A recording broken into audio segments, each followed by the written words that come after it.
Shalom saudara, kalau sudah mendengarkan suara gembala hari ini, maka kita sedang merayakan yang disebut Palm Sunday. Ketika Yesus masuk Yerusalem, mengendarai seekor keledai muda yang belum pernah ditunggangi sama sekali, bersama dengan induknya, dan bagaimana orang-orang sederhana kenali Yesus. Tetapi tokoh-tokoh agama dibutakan dan tidak mengerti. Dan siapa Yesus itu paling top? Mereka berkata, Nabi Yeshua dari Galilea. Dengar saudara-saudara yang kasih Tuhan, saya mau berbicara sedikit tentang keledai beban yang muda itu. Ketika sampai Betfage, maka Yesus memanggil kedua muridnya, pergilah dan kamu akan menemukan seekor, yaitu keledai betina, dengan anak daripada keledai itu yang belum pernah ditunggangi, lepaskanlah. Dan kalau orang bertanya kepadamu, kenapa dilepaskan? Tuhan memerlukannya dan dia akan segera mengembalikannya. Barang siapa sudah mendengar hari ini, saya mau beritahu Tuhan mau pakai saudara. Ya, kenapa sih? Kok kurang keren kan? Kalau naik keledai, kita harus tahu bahwa raja-raja pada zaman dulu itu, kalau dia naik keledai, dia datang dengan maksud damai. Dia tidak bawa pedang, dia tidak bawa tentara, dia datang dengan maksud damai. Tapi nanti Wahyu 19, dia akan datang dengan mengendari seekor kuda putih dengan maksud untuk menghakimi. Kita lihat di mana-mana antikris, di mana-mana anti kebenaran ada di mana-mana. Tapi saya mau bicara sedikit tentang domba itu. Karena dikatakan dalam Sakaria pasal 9, lihat hai putri Sion, bersukacitalah, bersorak-sorailah, sebab rajamu datang. Dia adil dan jaya, ya. Adil itu righteous. Dia itu benar, ya. Having salvation, namanya Yesus Yasa itu. Dari kata Yasa adalah juru selamat, ya. Dia lemah lembut, dia meek and lowly, rendah hati, mengendari seekor keledai beban yang muda. Saudara yang kasih Tuhan, kita tahu keledai itu menggambarkan manusia lama kita. Dan manusia lama kita itu sudah nggak bisa diatur, keras kepala batu, tegar tengkuk dan komplit. Saudara jangan tersinggung, saya bicara tentang diri saya sendiri. Tetapi kita harus tahu bagaimana. Saya bayangkan ini, kalau saya jadi sutradara bikin film, maka ketika keledai yang muda ini dia berkata, kita tahu dalam Keluaran pasal 34 ayat 20, harga keledai ini mahal. Kenapa? Dia harus ditebus oleh seekor domba. Dan seekor domba itu gambaran pada anak domba Allah Yesus Kristus. Dan saya percaya kalau ada narasinya gitu, saya katakan bahwa si induknya berkata, nak, ini penciptamu. Ya, sebab kita tahu keledai itu, berapa banyak orang itu terluka karena keledai dicatat oleh London Times. Saudaraku, makhluk yang keras kepala suka melawan, persis seperti manusia lama kita. Perkataan kebenaran di dalam bahasa Mandarin, itu righteousness adalah yang, domba dan wo itu aku. Saudaraku perhatikan ada sudut tajamnya itu. Saudara tahu siapa yang mengaku Yesus dan menusuk Yesus? Itu kita. Kalau kita, aksi aku ini menundukkan diri bahwa sang domba, maka saudaraku, itulah kebenaran. Kebenaran seseorang, dia adalah Yesus Kristus. Sesuaikan dirimu di bawah sang domba, itulah pemerintahan kerajaan Allah. Dan kau akan mengalami kebenaran. Dia yang tidak mengenal dosa dijadikan dosa karena kita.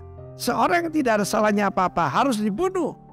Ya, sebab dia masuk itu saudaraku menggenapi, yaitu janji Tuhan di dalam kitab Daniel pasal yang ke-7, pasal 9 dan selanjutnya. Bagaimana seorang yang tidak bersalah harus dibunuh. Dan itu yang terjadi. Saudaraku, dia yang tidak mengenal dosa dijadikan dosa karena kita, supaya kita menjadi kebenaran Allah di dalam dia. Taruh dirimu, bertobat di bawah anak domba. Itu yang saya lakukan 43 tahun yang lalu. Dan saya mengalami anugerah kebenaran dan kelimpahan kasih karunia. Dan berkuasa di bumi ini. Dalam nama Yesus. Amin. Mari kita serahkan ibadah kita pagi hari ini. Terima kasih Tuhan, kami bersyukur buat pagi yang indah ini Tuhan. Kami mau menikmati hadirat-Mu di dalam kehidupan kami. Karena kami percaya bahwa hanya di dalam hadirat-Mu Tuhan, kami mendapat kekuatan yang baru. Kami mendapat sukacita yang melimpah dalam hidup kami, yang tidak bisa diberikan oleh dunia ini Tuhan. Terima kasih, kami menyerahkan ibadah pagi hari ini dari awal hingga selesainya hanya dalam satu nama, Yesus Kristus Tuhan. Amin.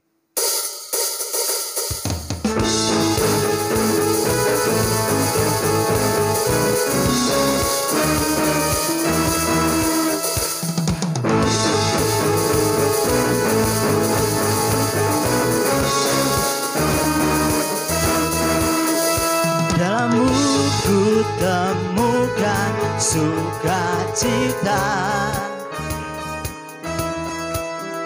dunia takkan sanggup untuk berikan. Apapun pun digantikan selama ku ada di dalam-Mu.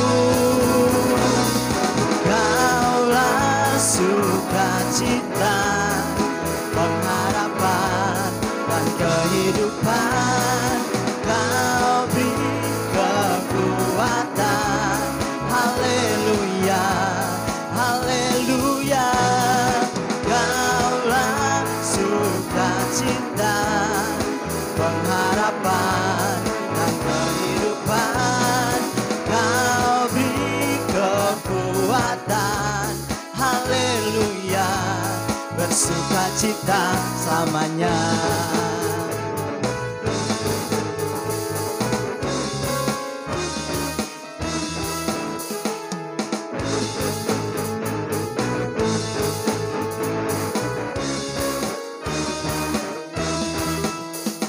Kau ada mendampingi setiap langkahku,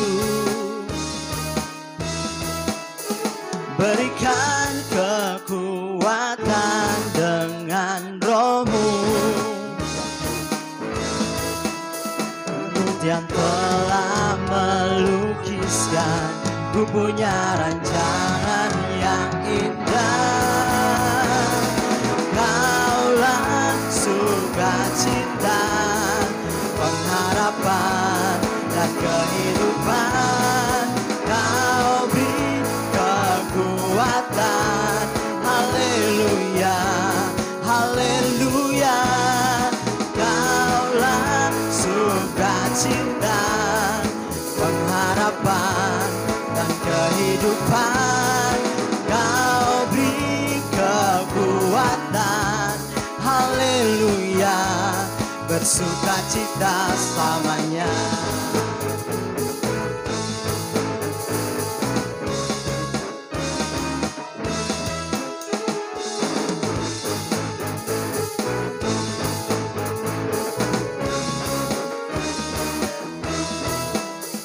Dalam buku temukan sukacita, dunia takkan sanggup untuk berikan. Telah digantikan selama ku ada di dalam-Mu. Katakan, Kaulah sukacita, pengharapan dan kehidupan. Kau beri kekuatan, haleluya, haleluya. Kaulah sukacita, pengharapan dan kehidupan.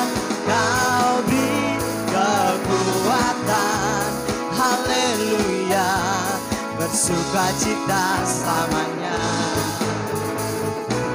Dia ada memberikan kekuatan dengan Roh-Nya.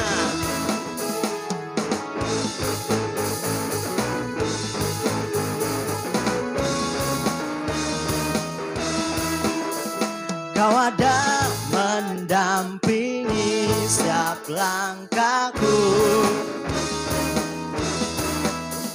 berikan kekuatan dengan Roh-Mu. Katakan dengan janjimu, janjimu yang telah melukiskan. Ku punya rancangan yang indah. Kaulah sukacita, pengharapan dan kehidupan. Kau beri kekuatan. Haleluya, haleluya. Kaulah sukacita, pengharapan dan kehidupan. Kau beri kekuatan. Haleluya, haleluya. Kaulah sukacita, pengharapan dan kehidupan.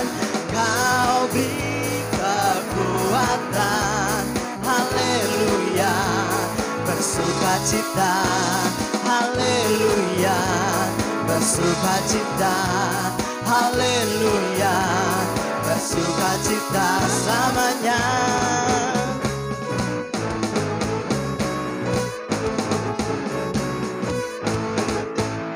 Berikan tepuk tangan yang meriah bagi Allah, sumber sukacita. Haleluya.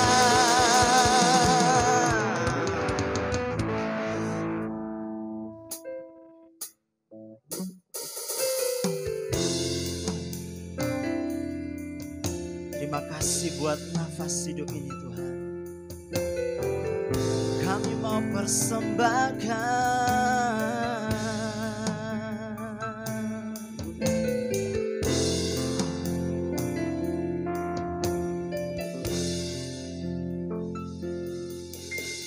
Yesus, pemegang nafasku.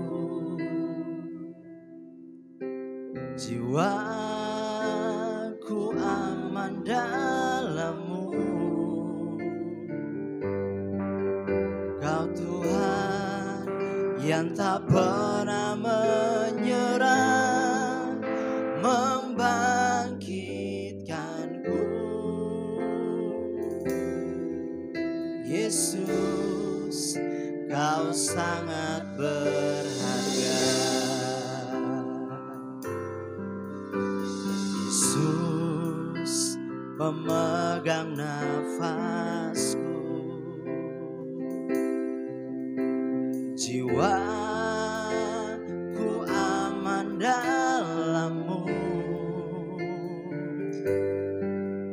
Kau Tuhan yang tak pernah menyerah, membangkitkanku. Yesus, Kau sangat berharga.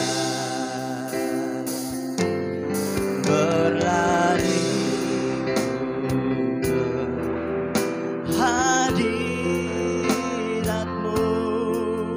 sumber segalanya. Hanya hadirat-Mu, mengakuimu di segala jalanku. Dalam hadirat-Mu ada urapan baru.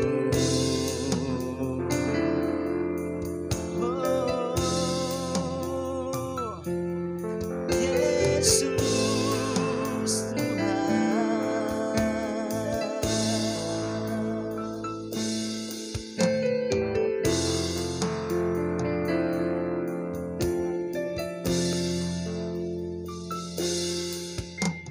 Yesus, pemegang nafasku. Jiwaku aman dalam-Mu. Kau Tuhan yang tak pernah menyerah, membangkitkanku. Yesus, Kau sangat berharga. Oh, ku berlari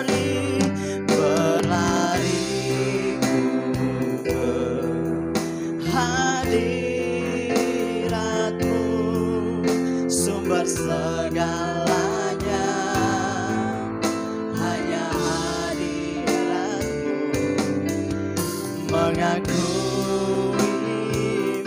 di segala jalanku. Dalam hadirat-Mu ada urapan baru,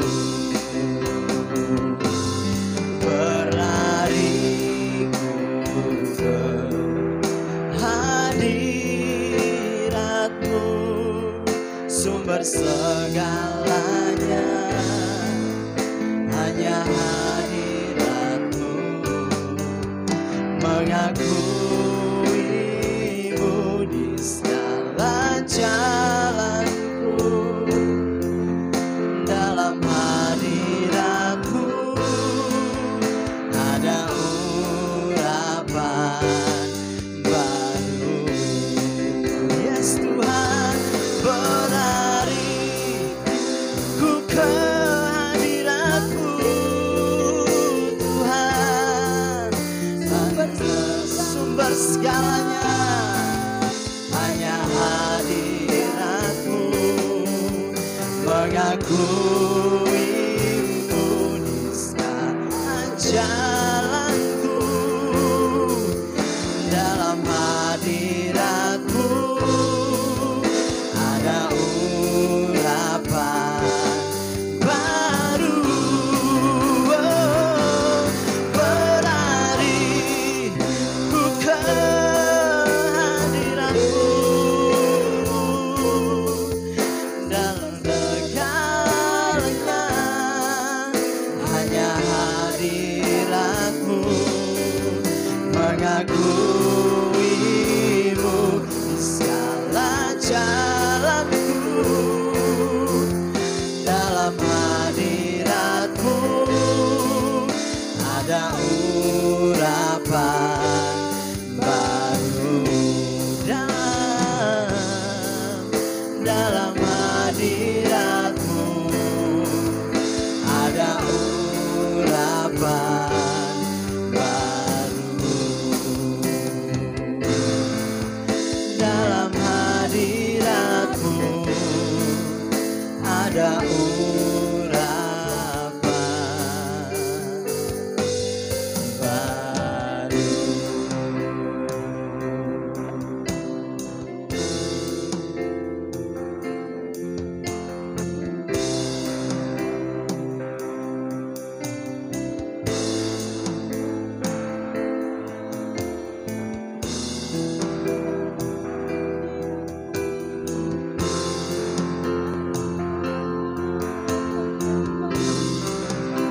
Mengalirlah ya Roh Kudus, penuhi hati kami yang rindu akan hadirat-Mu Bapa.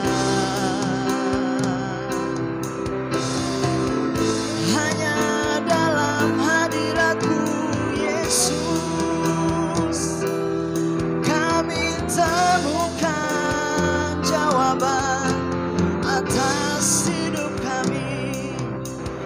Sebab dalam hadirat-Mu ada tujuan yang jelas, ada pengharapan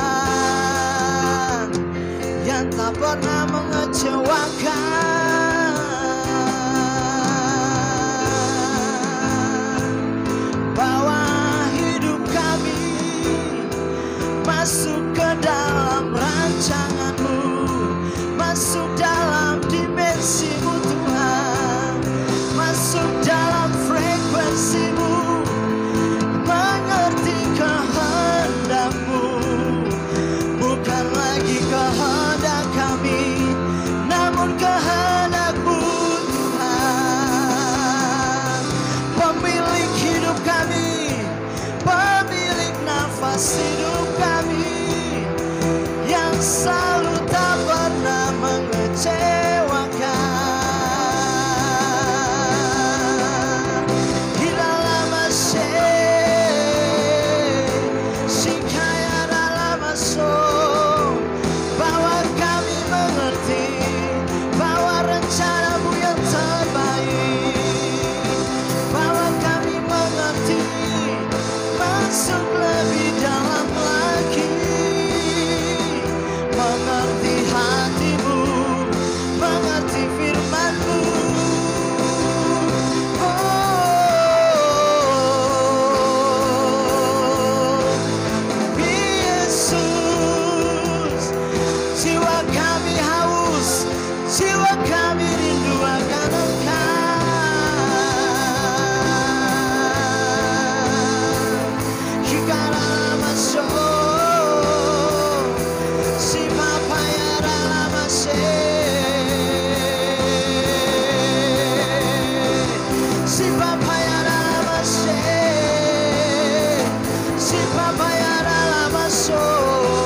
Haleluya.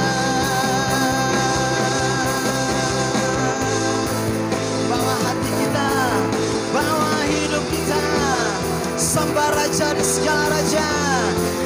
Dia layak dipuji.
Semuanya bagimu di dalam hidupku,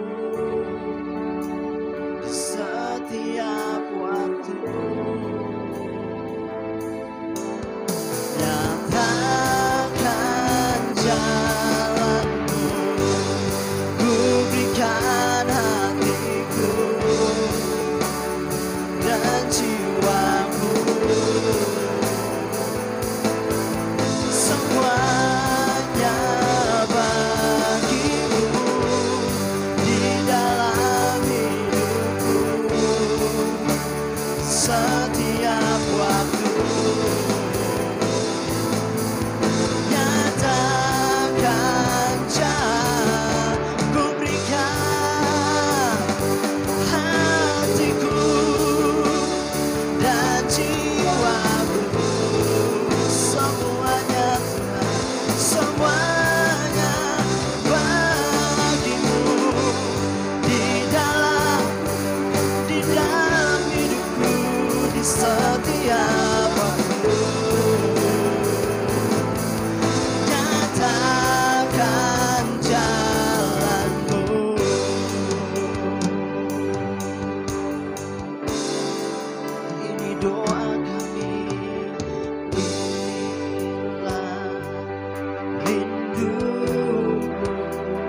semuanya bagimu di dalam hidupku setiap waktu.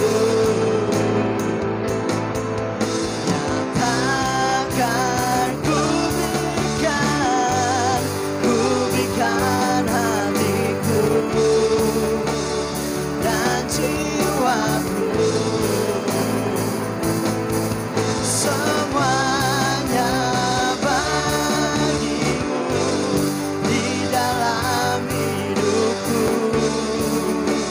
setiap waktu. Nyatakan, teman cuma Tuhan katakan, ku berikan hatiku dan jiwaku, semuanya bagimu di dalam hidupku setiap waktu. Nyatakan jalanmu, nyatakan jalanmu, nyatakan jalanmu.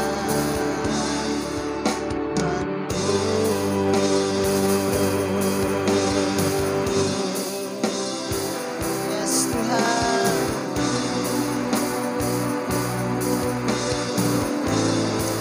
nyatakan jalanmu, nyatakan kehendakmu Tuhan.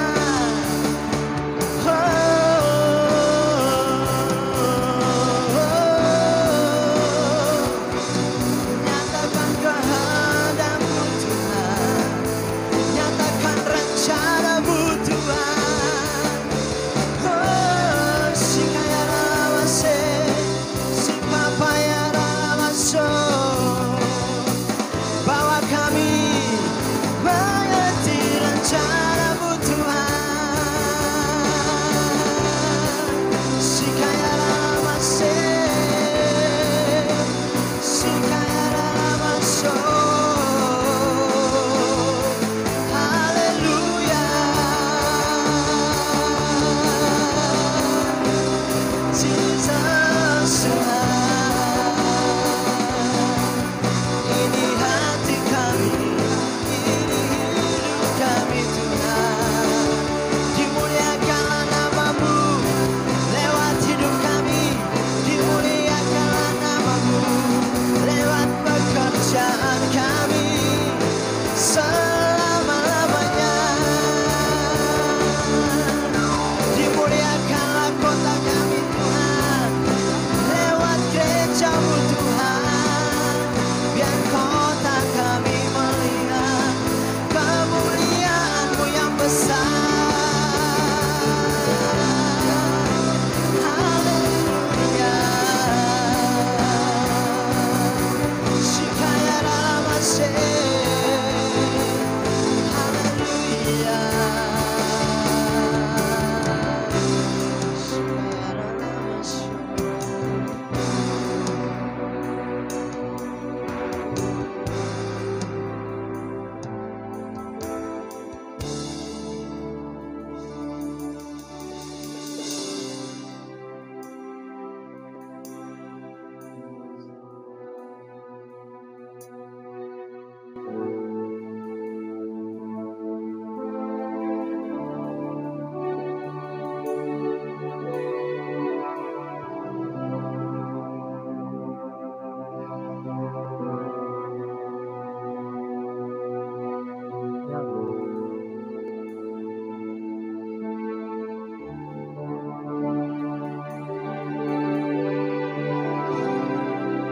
Terima kasih Tuhan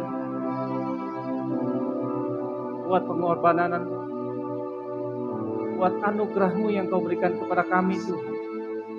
Sehingga kalau kami boleh ada sampai hari ini, kami percaya Tuhan, semuanya bukan karena kekuatan kami, tapi karena kasih-Mu, karena pengorbanan-Mu Tuhan. karena keselamatan yang Kau berikan kepada kami Tuhan. Sehingga kami boleh berjalan dalam hikmat-Mu. Sehingga kami boleh memiliki Roh Kudus dalam hidup kami yang menuntun kami Tuhan. Menerangi jalan kami. Sehingga dimanapun kami berada, Yesus hadir. Kehadiran kami membawa kehadiran-Mu Tuhan. Sekali lagi bukan karena kekuatan kami Tuhan, karena Engkau yang ada di dalam kami, yaitu Roh Kudus yang Kau berikan pada kami semua.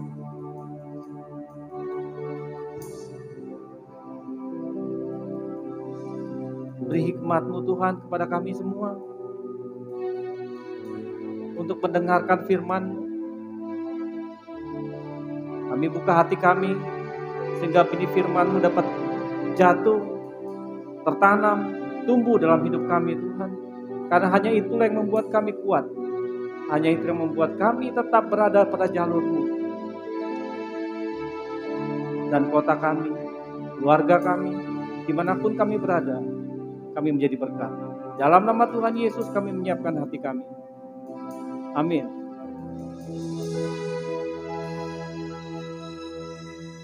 Shalom semua, Parungan.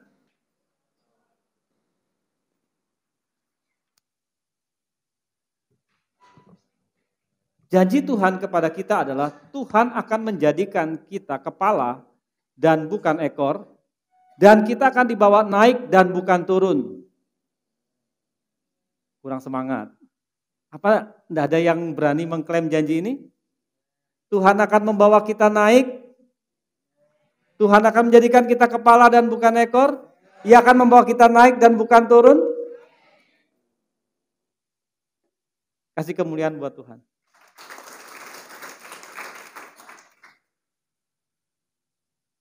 Nah, kalau kita baca ayat ini, atau kita mendeklarasikan janji ini, itu ada 3 hal yang kita harus lihat. Bahwa apa sih sebenarnya yang Tuhan inginkan dari setiap janji yang Ia berikan kepada umatnya. Kalau ayat ini berkata bahwa Tuhan akan menjadikan, berarti apa? Sebelumnya, belum kan? Dia akan menjadikan.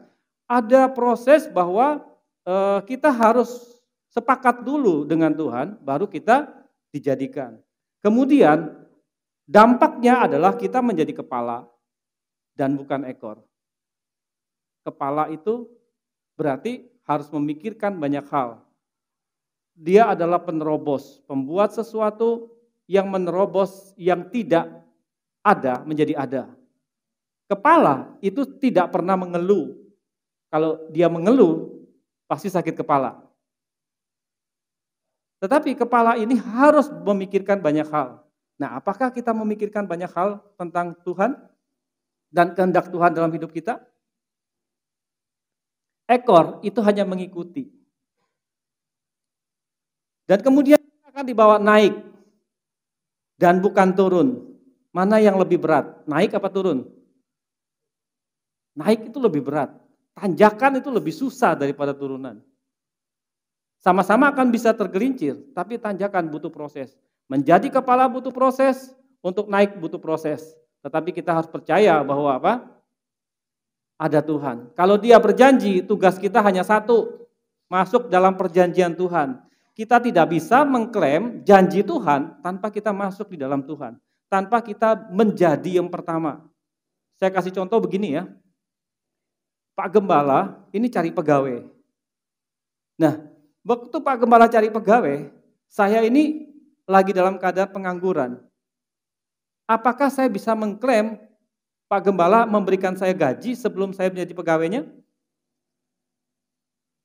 Pak Gembala akan memberi, saya klaim janji saya nih. Saya deklarasikan, Pak Gembala akan memberikan saya gaji 1.300.000 satu bulan. Apakah bisa?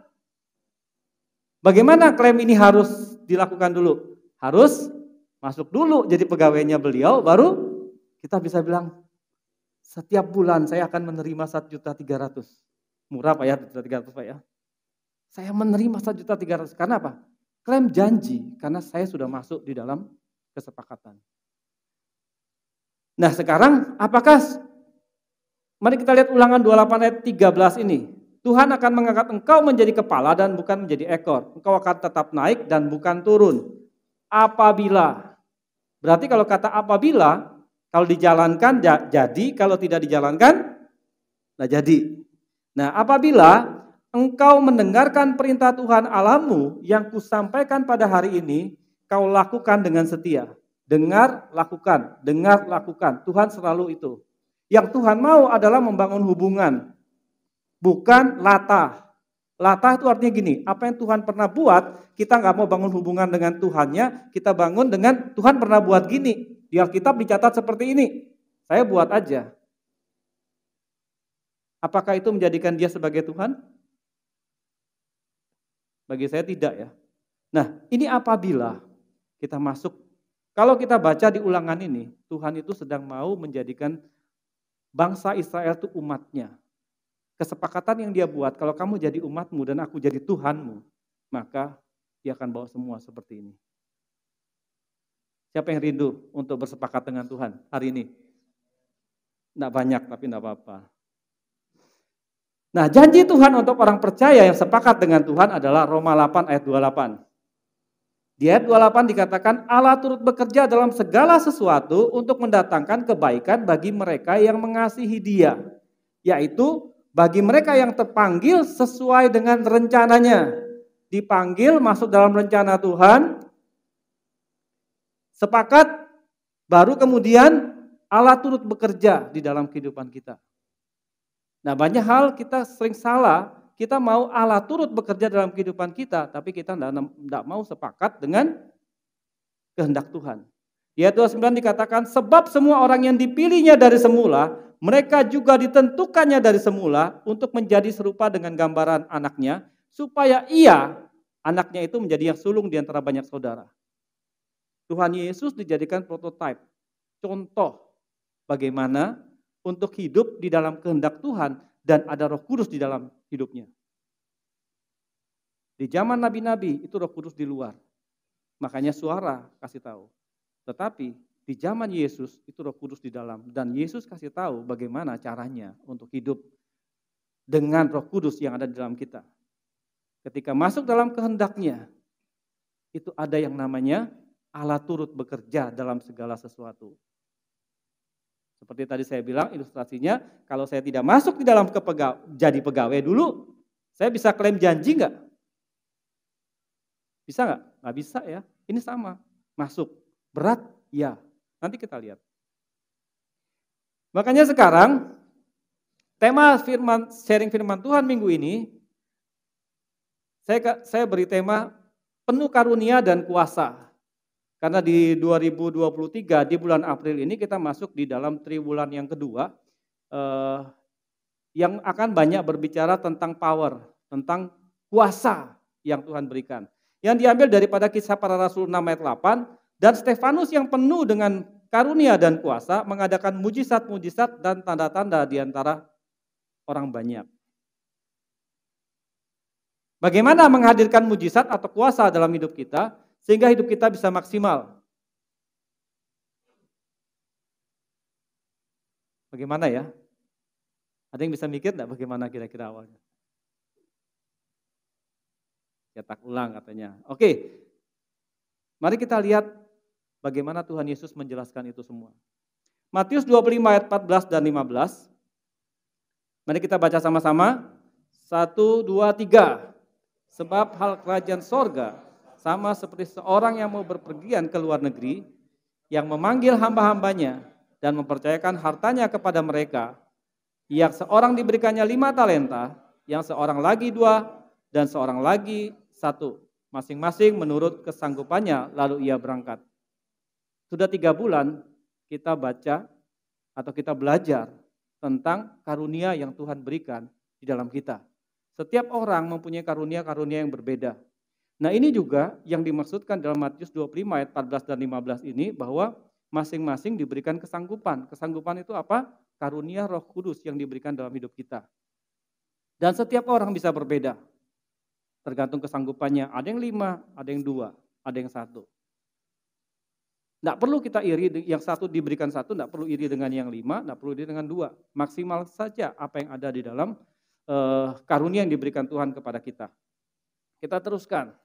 Matius 25 ayat 16 sampai 17 dikatakan yang menerima 5 dan 2 segera pergi dan menjalankan. Lalu memperoleh laba 5 talenta. Hamba yang menerima 2 talenta itu pun berbuat demikian. Dia pergi dan menjalankan, memperoleh laba 2 talenta. Ada seorang hamba yang menerima 1 talenta ini, dia pergi dan menggali lubang di dalam tanah. Dua minggu yang lalu Misati sudah menjelaskan bahwa kita ini adalah bejana tanah liat yang di dalam diri kita itu ada berbagai macam potensi yang Tuhan berikan. Nah sekarang yang satu ini dia menggali di dalam tanah, dia taruh, betul dia mengerti, dia pergi, tapi dia simpan.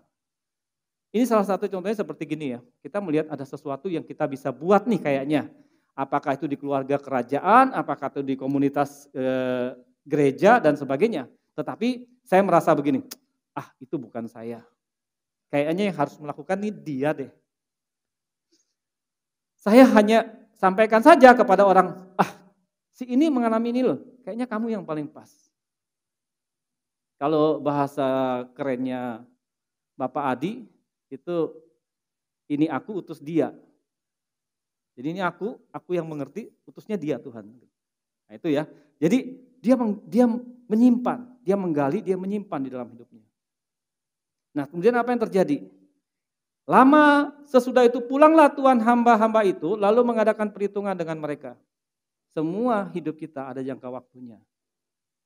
Apakah jangka waktu kita dengan kematian kita atau jangka waktu kita adalah kedatangan Yesus yang kedua kali. Kalau kita mati, mungkin itu adalah belum Yesus datang, kita sudah selesai waktunya. Tapi bisa jadi juga kan, tiba-tiba Tuhan Yesus datang, saya masih berumur 5 tahun, enggak peduli, Yesus sudah datang kan. Nah jadi akan ada waktunya, itu semua datang dan mulai diperhitungkan. Mulai ada ngeri-ngeri sedapnya ya, berarti ada karunia apa nih dalam hidup saya nih. Kalau saya enggak, ini bahaya nih. Tuhan mengadakan perhitungan. Matius 25 ayat 20 dan 21 dikatakan, hamba yang menerima 5 dan 2 ini sama ya, saya kasih gabung aja. Yang 5 talenta ini, yang 5 dan 2 talenta, yang menerima 5 dan 2 talenta ini, dia membawa 5 talenta dan 2 talenta.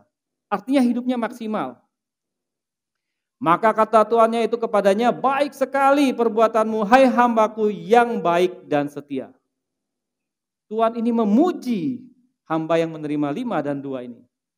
Engkau telah setia dalam perkara kecil, aku akan memberikan kepadamu tanggung jawab dalam perkara yang besar. Masuklah dan turutlah dalam kebahagiaan Tuhanmu. Tuhannya bahagia ketika mereka menjalankan. Memang tidak dituliskan. Di dalam mereka menjalankan ada hal apa yang terjadi. Tidak dituliskan kan? Sebab kalau kita lihat, kita pelajari baik-baik tentang Alkitab. Berapa tahun Daud itu harus menunggu ketika dia ditabiskan menjadi raja dan dia harus menjadi raja. Waktunya berapa tahun? 22 tahun. Berapa tahun Musa harus diproses Tuhan untuk bangsa Israel bisa masuk ke dalam tanah perjanjian? 40 tahun. Nah, tidak mudah. Tidak banyak diceritakan tentang yang 5 dan 2 talenta ini, apakah mereka mengalami. Tapi saya percaya bahwa di dalam waktu perjuangan mereka ini, itu mereka mengalami banyak hal. Karena tidak mudah untuk melakukan apa yang menjadi kehendak Tuhan dalam hidup kita. Nabi Elia yang begitu perkasa, yang bisa menghentikan hujan dan menurunkan hujan, itu saja kalau siapa yang ikut training kemarin, dikatakan apa? Dia sampai bilang, Tuhan cabut saja nyawaku. Dia tidak mau bunuh diri, tapi dia suruh Tuhan cabut nyawanya. Padahal dia sudah sebelumnya dia sudah habis membunuh 450 Nabi Baal dengan mujizat yang dia lakukan. Tapi akhirnya apa? Takut dengan Isabel.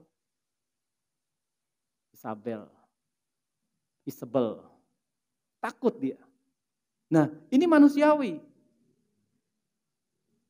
Nah, jadi di sini kalau kita lihat bahwa hamba yang 5, yang menerima 5 dan menerima 2, dia pun punya masalah sendiri. Bagaimana menghadirkan mujizat atau kuasa dalam hidup kita sehingga hidup kita bisa maksimal seperti yang 5 menghasilkan 5 dan 2 menghasilkan 2, mari kita belajar sama-sama di sini. Yang pertama adalah bersepakat dengan Tuhan dan apa yang ada padamu. Bersepakat dengan Tuhan itu suatu keharusan. Karena sejak awal Tuhan sudah mendesain kita, di kitab Kejadian 1, 2, dan 3 dijelaskan bahwa apa? Dia menghembuskan nafas hidup yang adalah rohnya untuk bisa masuk ke dalam hidup kita. Sehingga kita bisa bersekutu dengan Tuhan. Kita menjadi satu dengan Tuhan. Roh yang dia tidak berikan kepada yang lain, kecuali hanya untuk Adam saja. Nah itu sudah dibuat, ada dalam kita. Yang kedua, hanya manusia yang bersepakat dengan Tuhan yang berhak menerima janji Tuhan. Saya malah kasih statement begini, kita tidak usah mengklaim janji Tuhan. Tuhan itu setia, sekalipun kita tidak setia, dia tetap setia. Kita tidak usah klaim janji Tuhan, asal kita melakukan, dia pasti kasih kita. Justru hati-hati, kita mengklaim janji Tuhan, tapi kita tidak melakukan apa-apa. Ya, ngerti maksud saya ya? Jangan disalahartikan, kita klaim janji Tuhan hanya karena itu tertulis dalam Alkitab, tapi kita tidak mau masuk bersepakat dengan Tuhan. Saya nggak tahu bisa terjadi apa enggak. Tetapi kita nggak usah klaim janji Tuhan kalau kita sudah masuk dalam rencana Tuhan. Karena apa? Tuhan itu setia. Tetapi hal ini untuk kita pelajar baik-baik. Kalau itu kita klaim, ayo klaim, jangan takut klaim ya. Deklarasi jangan takut, deklarasi tapi ingat, masuk dalam rencana Tuhan. Tuhan mau apa? Saya klaim janji ini, saya percaya, saya lakukan. Percaya berarti apa? Melakukan dong, menyelesaikan apa yang sedang kita hadapi. Jangan hanya mengklaim tapi tidak melakukan apa-apa. Nah sekarang, apa yang ada padamu? Tuhan itu memakai apa yang ada pada kita. Yang 5, yang sesuai kemampuannya kan. Yang 5 menghasilkan 5, yang 2 menghasilkan 2. Kuncinya apa? Roma 8 ayat 28 dan 29 tadi. Allah turut bekerja dalam segala hal untuk mendatangkan kebaikan bagi orang yang mengasihi Dia, yang melakukan perintahnya. Ini contoh-contohnya, Musa, Keluaran 4 ayat 2 sampai 4. Pada saat itu Musa adalah seorang yang didikan Mesir dan dia sudah meninggalkan Tuhan begitu lama, dia tinggal dengan Yitro mertuanya. Kemudian tiba-tiba Tuhan datang kepadanya untuk memanggil Musa mengeluarkan bersepakat dengan Tuhan untuk mengeluarkan bangsa Israel dari Mesir. Musa tanya dengan Tuhan, kalau bangsamu tanya, kamu Tuhan yang mana? Itu berarti apa? Dalam pikirannya Musa, Tuhan itu banyak. Ada, kalau kita lihat dalam sejarahnya kan, ada patung lembu emas, katak dan sebagainya. Itu dewa-dewa yang ada di Mesir. Nah kemudian Tuhan berkata kepada Musa, apakah yang ada tanganmu? Tongkat, lemparkan itu ke tanah. Dan ketika dilemparkan tongkat itu menjadi ular. Musa takut, tongkatnya jadi ular. Ini bukan sulap. Kemudian Tuhan bilang, ambil ekornya. Dan ketika diambil, itu menjadi tongkat lagi. Tongkat ini adalah tongkat yang membelah Laut Merah. Tongkat ini yang memukul gunung batu mengeluarkan air. Tongkat ini yang memenangkan peperangan bangsa Israel dengan bangsa Amalek. Tongkat ini kan, Yosua berperang di bawah. Ketika tongkat diangkat, bangsa Israel kuat. Tongkat ini. Tuhan pakai apa yang ada di dalam kita. Sama dengan kita. Kita punya karunia sekalipun kecil. Saya punya karunia murah hati. Saya selalu kemana-mana dengan orang oke. Lakukan. melayani, tidak apa-apa, sekalipun hanya di Aser. Jangan iri, sekali lagi jangan iri dengan yang punya besar. Apalagi Elia dan janda Sarfat. Satu ketika Elia ini dikasih makan Tuhan di Sungai Kerit. Kan Elia ini asalnya orang pegunungan. Kalau dia orang kota, dia tidak mungkin berani ngomong dengan Raja Ahab. Dia adalah orang di kota kecil, dusun kecil, yang tutur bahasanya saja bukan orang, kalau orang desa tahu ya, ngomong apa adanya, tidak ada yang disembunyikan. Nah Elia ini diambil seperti itu, dibawa Tuhan untuk ngomong dengan Ahab. Dia ngomong apa adanya. Kalau orang kota pasti ngomongnya dengan njih mungkin apa semua. Dia enggak punya tata krama. Dia sampaikan aja semuanya. Ketika itu kemudian Tuhan bawa dia ke Sungai Kerit. Tuhan pelihara dia di situ. Dan kemudian satu saat Tuhan bilang, kamu pergi ke Sarfat. Sarfat tahu tempatnya siapa? Tempat Isabel. Tempat musuh terbesarnya dia. Ngeri nggak ini? Ngeri sedap kan? Elia pergi ke sana. Kemudian disuruh ketemu dengan janda Sarfat. Ketemulah dia dengan janda Sarfat di situ dan dialognya seperti ini. Kemudian Elia bilang, apa yang ada pada? Berikan aku roti. Berikan aku roti. Janda Sarfat ini bilang apa?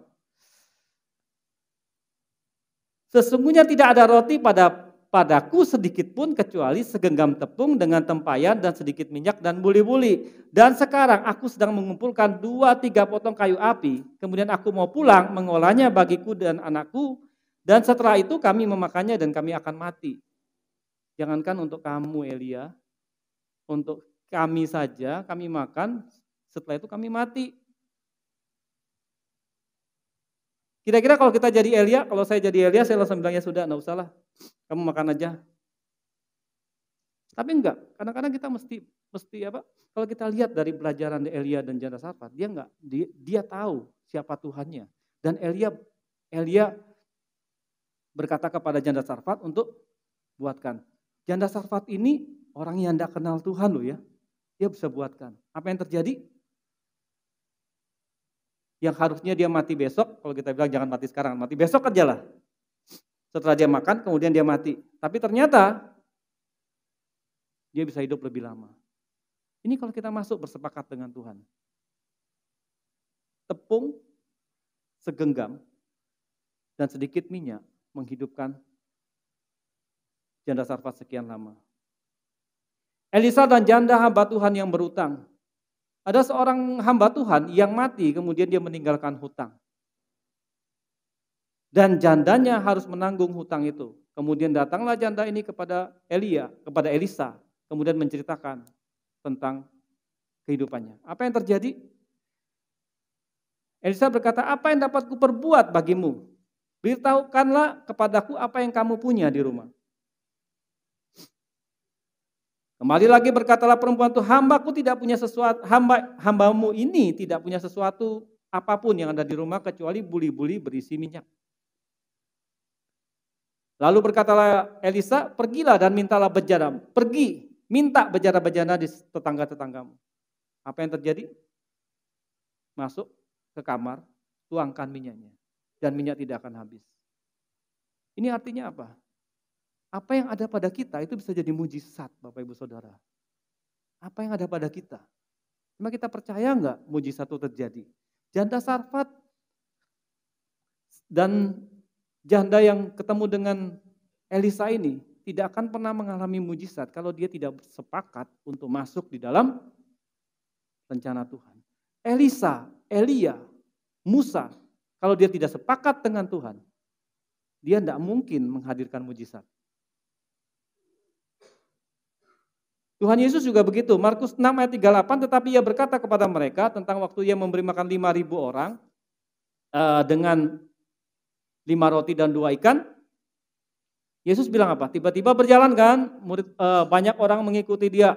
Dia turun dari Danau Galilea, kemudian orang mengikuti dia, sudah perjalanan jauh, mereka mau disuruh pulang sudah sore, tidak mungkin juga, akhirnya Tuhan bilang, kasih makan mereka.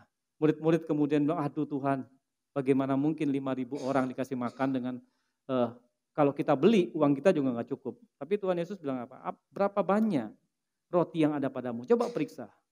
Mereka periksa dan singkat ceritanya 5 roti dan 2 ikan kemudian memberi makan 5.000 orang laki-laki. Kalau ada perempuannya, tidak ada sisa 12 bakulnya karena dibawa pulang. Bawa tas kresek semua. Ada lagi ceritanya kalau ini yang diundang orang Manado dan orang Medan, ini cerita ya, mohon maaf orang Manado dan Medan, itu pasti dibawa pulang katanya Mongol. Dibawa pulang kasih tetangga, kasih semua habis, tidak ada sisa 12 bakul. Ini hanya guyonan saja. Nah tapi begini, apa yang ada pada kita? Apakah karunia kita sepele? Gak ada masalah.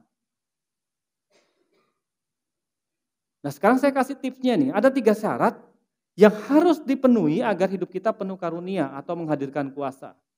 Yang pertama adalah hidup dipenuhi Roh Kudus. Yang kedua, impartasi kuasa mujizat. Yang ketiga, menyebarkan Injil. Kita bahas satu-satu ya. Hidup dipenuhi oleh Roh Kudus. Kisah Para Rasul 1 ayat 8 dikatakan, tetapi kamu akan menerima kuasa kalau Roh Kudus turun ke atas kamu dan kamu akan menjadi saksiku di Yerusalem dan di seluruh Yudea, Samaria, dan sampai ke ujung bumi. Roh Kudus adalah sumber kekuatan untuk hidup kudus. Kita nggak mungkin hidup kudus tanpa Roh Kudus. Roh Kudus adalah kekuatan untuk hidup benar. Kita bisa hidup dengan kebenaran kita, tapi kita tidak bisa hidup dengan kebenaran versi Tuhan kalau tanpa Roh Kudus. Roh Kudus adalah kekuatan untuk hidup dengan kuasa, yang melakukan semuanya adalah Roh Kudus. Roh Kudus adalah kekuatan untuk hidup berkemenangan. Ini kuncinya semua ajaran Roh Kudus. Nah, tapi kan susah ngomong Roh Kudus. Dah, kita nggak usah banyak ngomong tentang Roh Kudus, nanti kita lihat ke belakang bagaimana Roh Kudus bekerja saja, karena ini berdasarkan pengalaman. Yang kedua adalah impartasi kuasa mujizat. Kalau kita ngomong Roh Kudus kan kita perdebatannya bisa panjang. Tapi lihat hasilnya saja, nanti kita bisa lihat apakah Roh Kudus yang bekerja atau bukan Roh Kudus yang bekerja dalam hidup kita. Nah yang kedua adalah impartasi kuasa mujizat. Roh Kudus memberikan karunia dan kuasa kesembuhan kepada kita warga kerajaan untuk disalurkan kepada mereka yang Tuhan ingin sembuhkan untuk tujuannya sendiri. Jadi jangan pakai, kalau Roh Kudus itu bekerja, itu tidak ada kepentingan pribadinya. Dia, Tuhan mau sembuhkan yang mana, Tuhan mau pulihkan yang mana, Tuhan mau pulihkan siapa, itu semua Tuhan yang lakukan. Roh Kudus yang menginspirasi. Sebab kalau kita bilang bahwa semua orang, berarti sekarang apa yang Yesus lakukan ketika ia berada di kolam Bethesda, orang yang ingin sembuh itu harus meloncat di kolam yang di apa ya bahasa Jawanya obok-obok itu apa namanya. Pokoknya ketika bergoncang masuk sembuh. Nah, sekarang kita bayangkan banyak ada orang yang ingin sembuh di situ. Tapi kan Tuhan tergerak dengan belas kasihan kepada satu orang lumpuh saja kan. Nah makanya sekarang saya bilang bahwa fokus kepada, biasanya Tuhan tuh fokus kepada orang-orang tertentu. Tuhan Yesus dikatakan datang untuk menyelamatkan umatnya, umat Tuhan. Umat Tuhan siapa? Bangsa Israel kan? Tapi yang Tuhan Yesus fokuskan kepada siapa? Hanya 12 orang. Yesus tidak fokus kepada bangsa Israel seluruhnya. Sekalipun mereka mengalami mujizat Tuhan dan kehadiran Tuhan. Tapi Yesus fokus kepada 12 orang yang menjadi murid-muridnya. Nah kita juga sama. Kadang-kadang kita ditempatkan ada beberapa orang yang, ada banyak orang di sekeliling kita. Tapi kok saya kayaknya fokusnya kepada satu orang ini ya. Kepada si ini dan si ini ya. Atau kepada ini saja satu aja. Gak ada masalah. Tapi fokus dia untuk berubah. Nah kesalahan kita sukanya apa? Minta mujizat yang spektakuler. Orang mati bangkit. Orang sakit sembuh. Orang sembuh sakit. Orang sakit sembuh. Kan itu yang kita suka kan? Tapi pertanyaannya, Yesus kasih perumpamaan tentang dia kasih cerita perumpamaan bahwa ada 10 orang kusta. Ini orang Israel dan orang Samaria datang kepada Yesus dan berteriak karena mereka kan kusta ini menular. Jadi mereka berteriak kepada Yesus, "Guru, sembuhkanlah kami." Yesus bilang apa? "Pergi, perlihatkanlah dirimu kepada imam." Karena di dalam Taurat itu harus orang kusta harus pergi kepada imam, didoakan baru sembuh. Yesus tidak melakukan apa-apa. Kemudian apa yang terjadi? 10 orang ini berbalik dan pergi. Mau berjalan bertemu dengan imam. Di tengah perjalanan dikatakan bahwa mereka sembuh. Belum sampai dengan ketemu imam, mereka udah sembuh. Yesus katakan apa seterusnya? Siapa yang bisa jawab? Dari 10 orang ini, hanya berapa yang kembali? Yang kembali siapa? Orang Samaria loh, bukan orang Galilea. Saya enggak bilang mujizat enggak perlu loh ya. Cuma maksud saya gini, perubahan orang Samaria dengan dia menikmati apa yang Tuhan buat dan dia kemudian berterima kasih dengan Tuhan dan dia menyembah Tuhan. Itu juga mujizat Bapak Ibu Saudara. Pikiran kita diubahkan, itu mujizat. Tuhan Yesus lebih pentingkan 12 orang muridnya daripada dia buat mujizat kesembuhan, mengusir setan dan sebagainya. Yesus fokusnya yang mana? Yang paling banyak diceritakan yang mana? Murid-muridnya kan? Dia berjalan dengan murid-muridnya. Karena apa? Mujizat terbesar adalah ketika kita bisa mengubah seseorang. Tidak usah banyak-banyak, satu saja. Itu mujizat terbesar. Jangan, saya tidak bilang bahwa mujizat yang lain tidak perlu loh ya, karena tanda-tanda ini akan menyertai orang percaya juga. Tetapi apa? Fokusnya jangan yang spektakuler. Dan itu perlu waktu. Mujizat terjadi ketika Allah turut campur dalam peristiwa-peristiwa alami. Mujizat terjadi ketika Allah melengkapi kita dengan kuasa Roh Kudus untuk melakukan sesuatu yang benar-benar di luar kemampuan manusia. Pekerjaan mujizat adalah suatu kemampuan dari Roh Kudus yang diberikan kepada orang percaya untuk melakukan mujizat. Nah, yang paling penting ini tindakan Roh Kudus ini. Dia kasih belas kasihan kepada kita, Misati sudah jelaskan, dia kasih apa? Rasa marah ya. Rasa marah yang begitu besar, itu juga itu pernyataan Roh yang disampaikan kepada kita untuk kita bukan marahin orang ya. Rasa marah ini adalah rasa emosi untuk kita masuk dalam rencana Tuhan. Kayak ini saya bisa buat ini. Kenapa tidak ada terobosan di anak muda? Saya mau di terobosan anak muda. Bukan marahin anak muda maksudnya. Nah, saya kasih ciri-ciri orang yang hidupnya dipenuhi Roh Kudus dan mengimpartasikan kuasa mujizat. Saya ambil dari contoh yang ayat yang dipakai yaitu Stefanus.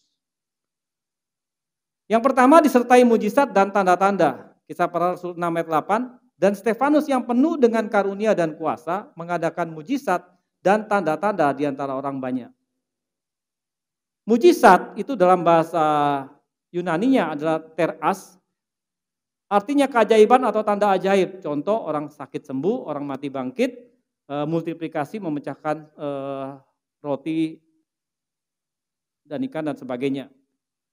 Kemudian yang tanda-tanda itu dalam bahasa Yunaninya saimion. Artinya identitas yang menyatakan seseorang atau sesuatu yang dibedakan dari orang lain. Contohnya begini, hidup kita ini udah berubah. Kayaknya dia dulu memang anak ini dulunya jahat banget atau menjengkelkan banget. Tapi sekarang hidupnya sudah mulai berubah. Nah, ada satu pertobatan yang terjadi. Orangnya yang dulu malas gereja sekarang rajin gereja. Terus pembawa berita atau terjadi sesuatu di kemudian hari secara supranatural dan terbukti terjadi. Ini contohnya nubuatan. Mujizat dan keajaiban yang menyatakan atau mengesahkan orang yang diutus Tuhan. Contoh, kalau orang yang diutus Tuhan itu biasanya apa? Sabar, penuh penguasaan diri, berhikmat. Masalah boleh datang, tetapi ketika kita berusaha menyampaikan kalau karunia kita adalah bernubuat, kita sampaikan nubuatan kita. Nah, kadang-kadang kita saking menggebu-gebunya di semua tempat kita sampaikan. Kemudian ada teguran dan sebagainya. Kalau itu Roh Kudus pun pasti akan kasih tahu. Sekalipun kamu salah, dia akan memperingatkan kita untuk bangkit. Kita akan ditempatkan pada mentor-mentor yang akan memimpin, menuntun kita. Karena tidak pernah Roh Kudus memberikan kita sendirian. Nah, ini ciri-ciri orang yang hidupnya dipenuhi Roh Kudus, disertai mujizat dan tanda-tanda ya. Jadi tanda-tandanya juga jangan lihat tanda-tanda yang ini yang wah-wah banget juga. Lihat tanda-tandanya hidup kita udah berubah nggak? Yang dulu pikirannya melenceng-melenceng, sekarang pikirannya mulai lurus. Berarti apa? Ada tanda-tanda kehidupan dalam kehidupan kita. Mujizat belum terjadi, nggak apa-apa. Tapi tanda ini. Orang lain belum lihat, tidak masalah. Jalan terus, kita sudah melihat tandanya. Kita nggak mau lagi dengan hal-hal yang melenceng-melenceng. Yang kedua adalah ciri orang yang hidup dipenuhi oleh Roh Kudus. Yang kedua penuh hikmat. Kisah Para Rasul 6 ayat 9-10. Tetapi tampillah beberapa orang jemaat Yahudi yang disebut jemaat orang Libertini. Anggota jemaat itu adalah orang dari Kirene dan dari Alexandria. Bersama dengan beberapa orang Yahudi dari Kilikia dan dari Asia. Orang itu bersoal jawab dengan Stefanus, tetapi mereka tidak sanggup melawan hikmatnya dan Roh mendorong dia untuk berbicara. Hikmat itu Sofia. Artinya berbagai pengetahuan tentang ilahi. Kita bisa berdebat. Kalau Roh Kudus ada dalam kita Roh Kudus bisa suruh kita berhenti berdebat karena tidak penting. Tapi Roh Kudus juga bisa kasih kita untuk menyampaikan sesuatu. Yang kedua adalah memiliki nasihat bijak dan cerdas yang terlihat dalam menemukan arti dan makna kebenaran. Seperti yang terjadi pada Yusuf memberikan arti mimpi daripada Firaun. Yang ketiga, kecerdasan tertinggi seperti milik Tuhan. Jadi kalau kita punya karunia, ini nanti kita pasti akan ada di sini. Stefanus begitu juga. Stefanus waktu dia ditempatkan di mahkamah, dia bisa menceritakan perjanjian lama dari penciptaan sampai perjanjian baru. Keren enggak? Kalau itu Roh Kudus kan dia yang nulis, dia yang catat, dia yang buat semuanya. Kenapa dia tidak bisa jelaskan? Nah ini kalau kita tanda-tandanya seperti ini, kadang-kadang gini, ada berapa banyak kita mencoba untuk belajar firman, satu hari kita baca 10 pasal. Kadang-kadang kita mengerti enggak? Belum tentu kita mengerti. Ada orang yang baca 1 ayat saja, 1 kalimat saja, itu kadang-kadang dia mendapat pencerahan. Nah itu Roh Kudus. Justru yang paling parah ketika apa? Nggak baca, tapi dapat sesuatu.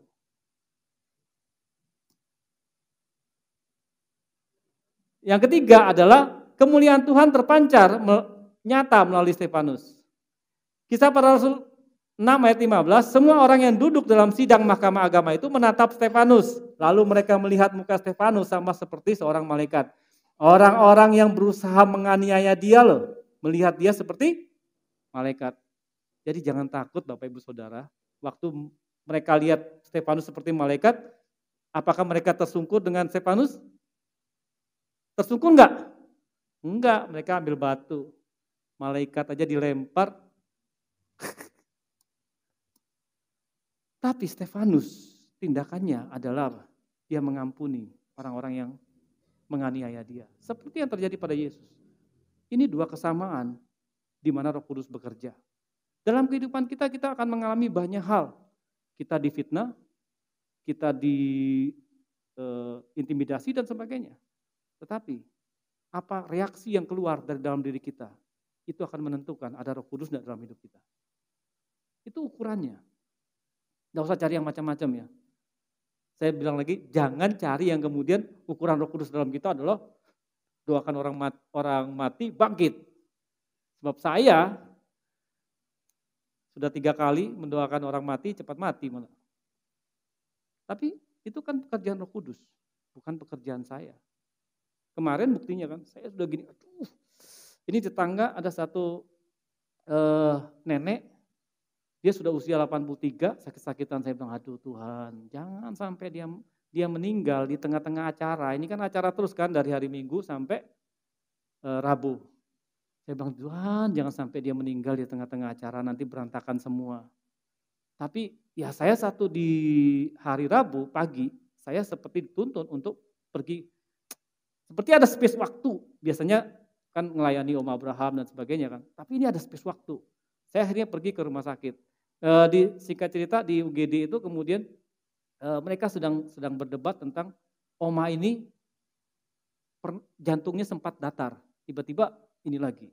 Nah ternyata waktu datar itu si anaknya ini salah satunya itu nangis dan bilang, jangan pergi dulu oma, nanti saya dengan siapa?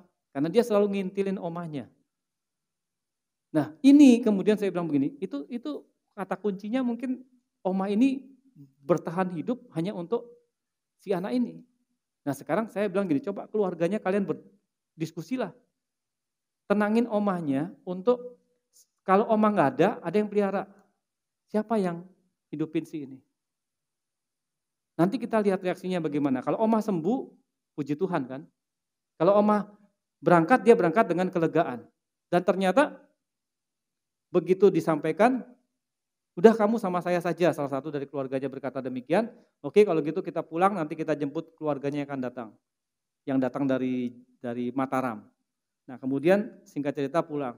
Tidak lama, 1 jam kemudian dikatakan oma meninggal. Saya bilang, tas. Waduh urusan saya mulai banyak nih gitu. Tapi nggak apa-apa. Jadilah saya malaikat pencabut nyawa yang ketiga. Tapi tidak masalah. Saya cuma bilang Tuhan, kalaupun saya belum sembuhkan orang sakit, tidak berarti bahwa reaksi saya kemudian saya jadi takut doakan orang sakit. Enggak. Kalau Tuhan mau sembuhkan, itu Roh Kudus yang sembuhkan dia. Kalau Tuhan tidak sembuhkan, Tuhan sedang menguji apakah saya tetap percaya dengan dia. Sebab saya tidak melihat, saya tidak memandang satu-satunya mujizat adalah ini. Menyembuhkan orang sakit, membangkitkan orang mati. Bukan satu-satunya loh ya. Tapi ada banyak yang Tuhan buat mujizat dalam hidup kita adalah apa? Kita bisa beriman saja, itu mujizat dalam hidup kita. Kita bisa tetap percaya sekalipun kita mengalami penderitaan, itu mujizat dalam hidup saya. Saya tidak bisa berbuat apa-apa, Tuhan bisa pelihara sepertinya.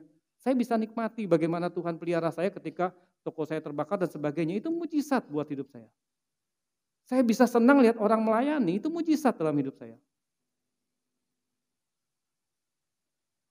Dan yang terakhir adalah menyebarkan Injil. Tujuan kalau kita ada Roh Kudus dalam hidup kita adalah kita selalu memberitakan tentang Yesus. Tentang kita dengan kehendak Bapa dalam hidup kita.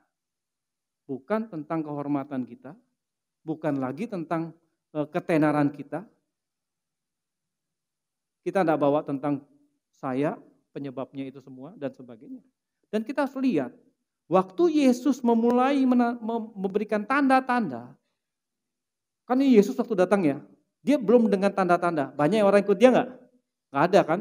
Ketika Yesus melakukan tanda-tanda, baru kemudian orang-orang mendengar dan mengikut dia. Makanya ada banyak cerita, artinya saya kasih nasihat begini. Kadang-kadang kita perlu mengobarkan karunia yang ada pada kita, untuk kita lihat hasilnya. Waktu kita disuruh 1 orang, tuntun 1 orang, atau kita bantu 1 orang saja. Waktu Roh Kudus tuntun kita, memberikan pernyataan roh pada kita, lakukan itu dengan sukacita dan dengan semangat, dan dengan tuntunan Roh Kudus. Minta, terus tanya, dan bergumul dan sebagainya. Waktu 1 orang, ada hasil 1. Ini kemudian didengar. Jadi jangan pasif. Ada orang sakit, kemarin kita diajarin, ada orang sakit, ada orang yang sedang permasalahan, datang, terus kita bilang apa? Berarti kamu kurang bergumul, kamu kurang baca firman, kamu kurang iman, kamu kurang ini, pulang. Enggak, bawa mereka. Dengarkan mereka. Berikan alternatif solusi supaya mereka kuat.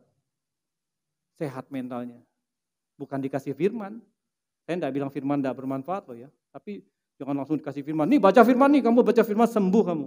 Kamu kurang baca firman. Kayak saya nih hidupnya nih kuat nih karena firman. Enggak gitu caranya. Kita perlu bawa orang. Waktu Yesus mulai mengadakan mujizat dan tanda-tanda. Orang kemudian mengikut Yesus. Apakah kita mau seperti itu? Rindu enggak? Siapa yang rindu? Enggak ada yang rindu. Wah, sedikit. Enggak apa-apa. No problem.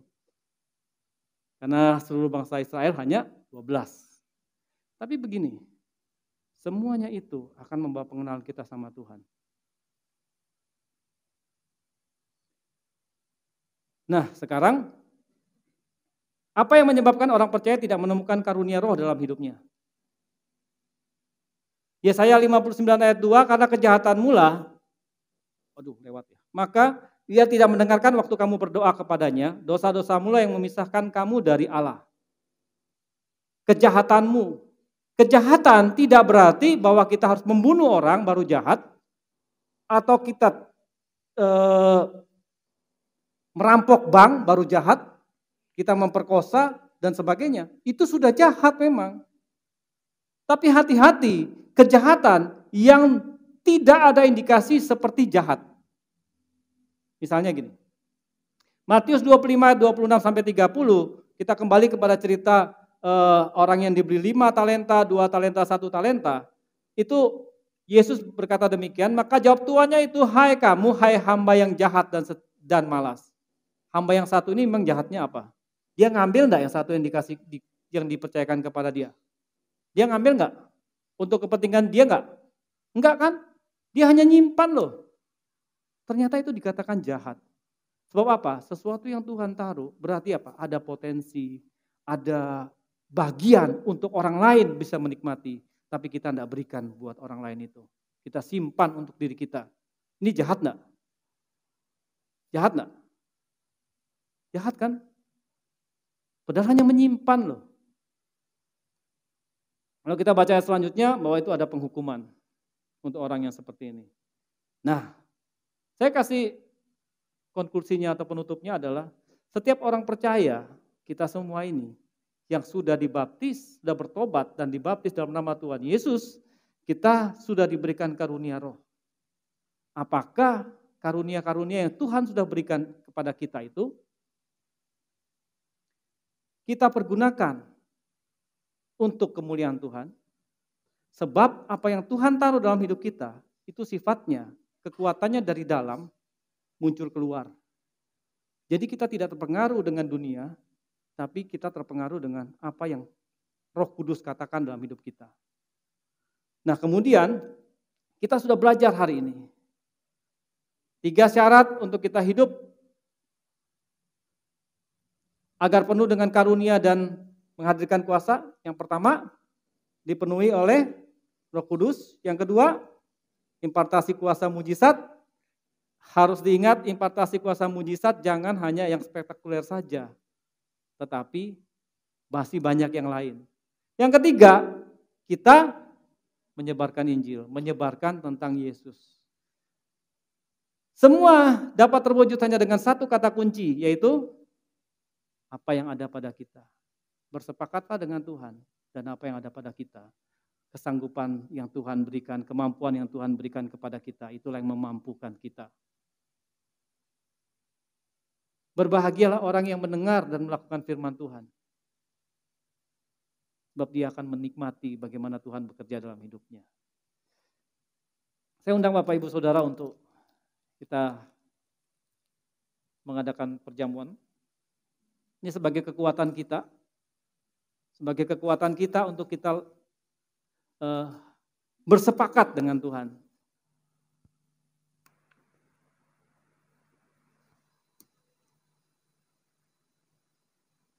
Kita bangun komitmen lagi. Walaupun kita sudah merasa keluar daripada jalur kita. Ini adalah kesempatan untuk kita kembali kepada Tuhan.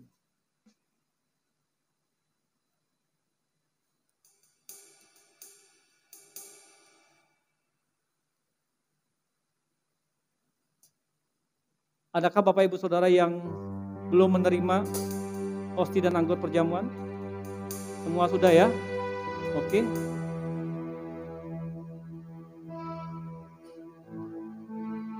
Tuhan, kami bersyukur Tuhan, karena kami punya Allah yang hebat. Kami punya Allah yang mengasihi kami begitu luar biasa Tuhan. Dan kami percaya Tuhan, kekuatan hidup kami bukanlah karena kemampuan manusia kami, tetapi karena Engkau yang ada di dalam kami. Dan biarlah Tuhan dengan materai firman dan hosti dan anggur yang akan kami makan hari ini Tuhan. Kami percaya ini adalah persekutuan kami dengan Engkau Tuhan. Kami bersepakat untuk kami masuk di dalam rencana-Mu.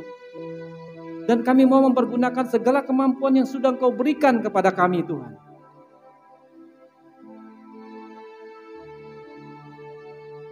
Angkat Hosti tinggi di atas kepalamu. Percayakah Bapak Ibu Saudara bahwa roti yang dipecah-pecahkan ini adalah merupakan tubuh Kristus, makanan dalam nama Tuhan Yesus Kristus.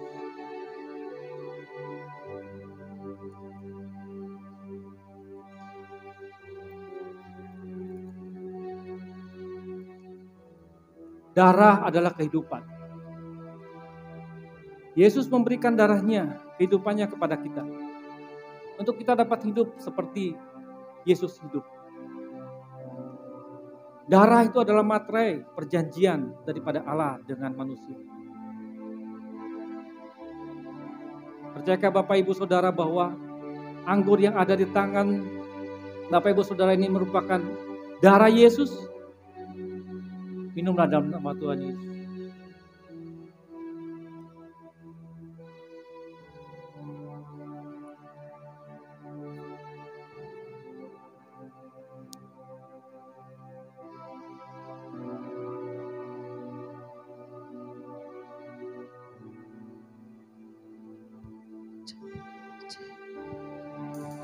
Yes.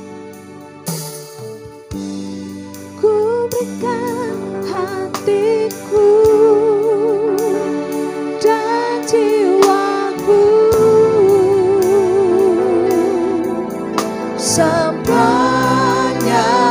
bagimu di dalam hidupku di setiap waktu.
Bersyafaat bersama-sama.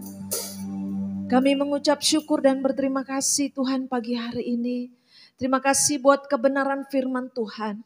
Biar hidup kami senantiasa dipenuhi oleh kuasa-Mu, oleh kemampuan-Mu, oleh karunia-karunia-Mu Tuhan. Untuk kami boleh menjadi jawaban dimanapun kami berada.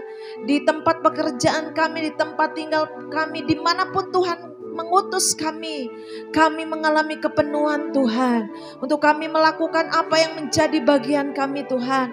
Dan kami berdoa biar Engkau menyertai kami dengan tanda-tanda ajaib dan mujizat yang heran.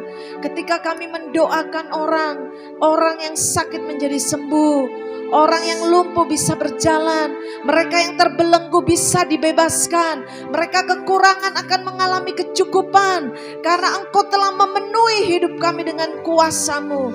Terima kasih Tuhan, materaikan firman-Mu di dalam kehidupan kami, supaya lewat jemaat GBI Rock di tempat ini, makin berbuah-buah lebat, dan buah kami dinikmati oleh orang-orang di kota ini Tuhan. Terima kasih, terus penuhi kami, buat kami mengalami rasa lapar dan haus akan Tuhan, sehingga hidup kami akan mengalami kelimpahan bersama dengan Tuhan. Terima kasih Tuhan, terima kasih.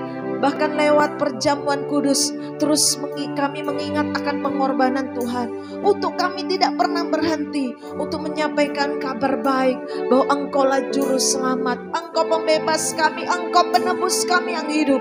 Untuk kami sampaikan kepada orang-orang di sekitar kami. Terima kasih Tuhan, terima kasih. Kami memberkati kota Sumbawa di dalam nama Tuhan Yesus. Tuhan memenuhi kota ini dengan keberkatan, dengan kelimpahan, dengan damai sejahtera. Orang-orangnya mengalami sukacita, Orang-orangnya hidup dalam kebenaran, dijauhkan dari segala kejahatan, malapetaka apapun. Sebab ada orang-orang benar yang berdiri di kota ini. Terima kasih Tuhan, terima kasih. Engkau memberkati pemimpin di kota ini. Roh takut akan Tuhan ada atas mereka. Di dalam membawa kemajuan menjadi Sumbawa yang berkeadapan dan bergemilangan ini Tuhan. Engkau mengurapi pemimpin kami. Engkau memberkati Tuhan supaya seluruh Sumbawa ini dapat terjangkau. Masyarakatnya menjadi makmur. Masyarakatnya menjadi damai sejahtera. Merasa diperhatikan oleh pemimpin-pemimpin kami. Terima kasih Bapa, bahkan di bulan Ramadan ini kami memberkati kota ini. Biar keberkatan terus ada. Orang-orang saudara-saudara kami ini Tuhan mengalami pertolongan Tuhan. Bahkan Tuhan menjamah mereka untuk mereka melihat Engkau Isa Al-Masih yang hidup. Terima kasih Tuhan, terima kasih. Kami percaya Tuhan, berkat Tuhan melimpah atas kota Sumbawa. 24 kota kecamatan diberkati Tuhan. Orang-orang-Mu Tuhan dimanapun berada, mereka menjadi berkat, menjadi saksi-Mu Tuhan. Bahkan tempat-tempat yang terpencil sekalipun ada orang-orang benar di sana. Terima kasih Tuhan, terima kasih. Bahkan kami pagi ini berdoa melepas berkat atas Indonesia. Indonesia penuh kemuliaan Tuhan. Indonesia kuat, Indonesia maju, Indonesia bangkit. Sekalipun persoalan banyak, tapi kami percaya bahwa Tuhan turut campur di dalamnya untuk mendatangkan kebaikan bagi Indonesia. Engkau mengurapi pemimpin kami Tuhan. Banyak tekanan-tekanan, persoalan yang terjadi. Berikan roh yang takut akan Tuhan. Engkau memberkati Tuhan supaya roh takut Tuhan, hikmat Tuhan, kebijaksanaan turun atas pemimpin kami Tuhan. Untuk membawa Indonesia makin maju Tuhan. Bahkan aparat keamanannya diberkati Tuhan. Diberi hikmat, membongkar hal-hal yang tidak benar. Korupsi apapun, hal-hal yang tersimpan hari-hari ini dibongkar, dibukakan di dalam nama Yesus. Supaya Sumbawa, supaya Indonesia ini menjadi negara yang benar, negara yang maju, yang terpandang Tuhan. Kami berdoa sekalipun ada banyak hal-hal yang tidak benar, tapi kami berdoa Tuhan bahwa Engkau mengampuni bangsa kami. Ampuni Indonesia Tuhan. Kalau kami punya cara berpikir sendiri, cara pandang sendiri yang mengandalkan kekuatan sendiri, yang punya asumsi-asumsi yang salah, ampuni Indonesia Tuhan. Kami mohon pengampunan-Mu dan Engkau membela negara kami Tuhan. Engkau perhitungkan doa orang-orang benar untuk membawa Indonesia makin maju. Terima kasih Tuhan. Terima kasih. Kami percaya bahwa berkat-Mu melimpah atas Indonesia. Shalom Tuhan turun atas Indonesia di dalam nama Tuhan Yesus. Terima kasih. Kami pagi hari ini mengucap syukur memasuki bulan April ini Tuhan. Kami menerima berkat Tuhan. Kami sudah mengalami kelimpahan Tuhan. Dan kami akan mengembalikan berkat yang Tuhan berikan lewat persepuluhan kami. Kami percaya bahwa jemaat-Mu didewasakan oleh Tuhan. Kami memberi dengan sukacita. Tidak ada satu jemaat yang tidak diberkati Tuhan. Tapi kami semua mengalami berkat Tuhan. Dan kami semua kembalikan dengan penuh ucapan syukur. Kami memberkati persembahan umum dan persembahan persepuluhan ini. Kami persembahkan untuk kemuliaan nama Tuhan di dalam nama Tuhan Yesus. Haleluya. Amin.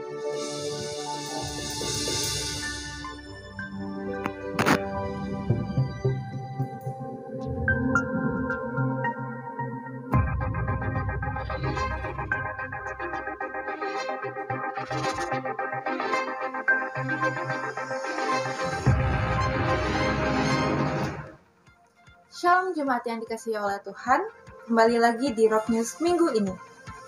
Setiap hari Rabu diadakan Sumbawa berdoa bertempat di Ibu Linda, Jalan Kerangkabaja depan Alfamart pada pukul 18 WITA. Kami mengundang Bapak Ibu Saudara sekalian untuk ikut bergabung dalam KK. Mengenai waktu dan tempat, silahkan menghubungi GKK yang tertera.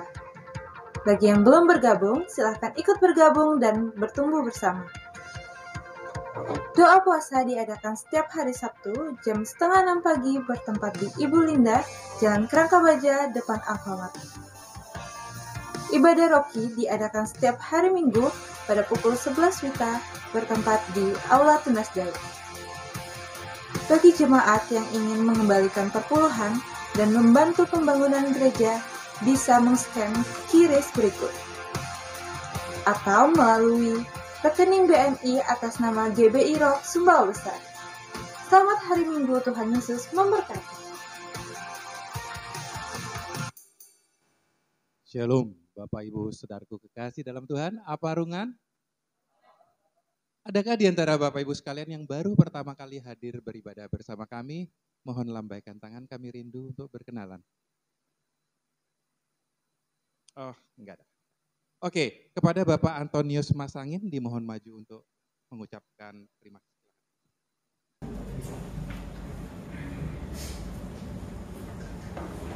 Shalom. Saya mohon maaf juga kalau saya minta waktu sebentar sama tadi sama Pak Budi. Singkat, saya ingin menyampaikan satu dua hal. Mungkin ada beberapa yang tidak terlalu mengenal kedua orang tua saya, tapi di sini saya percaya banyak juga yang masih mengingat beliau. Jadi singkat cerita, hari Kamis Mama dipanggil Tuhan dan saya langsung berangkat. Kemarin saya kembali. Tapi yang saya mau sampaikan di sini, bagaimana saya melihat cinta kasih Tuhan dalam kehidupan kami. Saya sebagai kakak dengan adik-adik, Tuhan bawa begitu luar biasa. Bahkan waktu tanpa sepengetahuan saya, kedua orang tua saya itu pindah ke Atambua. Tapi kalau saya mau bilang, mereka bukan pindah, mereka diutus ke sana. Kalau saya mau menceritakan kesaksian hidup yang mereka lakukan di sana, terlalu banyak. Jujur, saya hanya mau bilang satu hal. Terima kasih untuk semua dukungannya. Pak Gembala juga terima kasih. Jadi Mama dipanggil Tuhan dalam satu kondisi yang menurut saya secara pribadi itu, saya tahu Mama siap. Karena apa? 2 minggu sebelum kejadian, sebelum Mama meninggal, saya masih sempat ketemu Pak Gembala dan saya menceritakan kondisinya. Saya masih bilang sama Pak Gembala, Pak, saya sudah masuk ke satu dimensi. Berdoa bukan untuk kesembuhan, tapi saya berdoa untuk Tuhan panggil Mama. Itu yang saya lakukan. Dan ketemu di kakak juga saya ceritakan hal ini. Jadi hanya butuh waktu dari kakak. Terakhir di kakak saya bicara itu hari Sabtu, hari Kamis. Yang menjadi hal yang luar biasa buat saya apa? Mama itu selesai cuci darah, semuanya normal. Begitu selang dilepas, semuanya dilepas, tahu-tahu Mama langsung koma. Dan ternyata hal yang sama juga terjadi sama Bapak. Bapak itu juga gitu. Bapak itu sudah bersih, sudah istilahnya sudah selesai sedot cairan, sudah duduk. Dokter lalu bilang Bapak boleh pulang.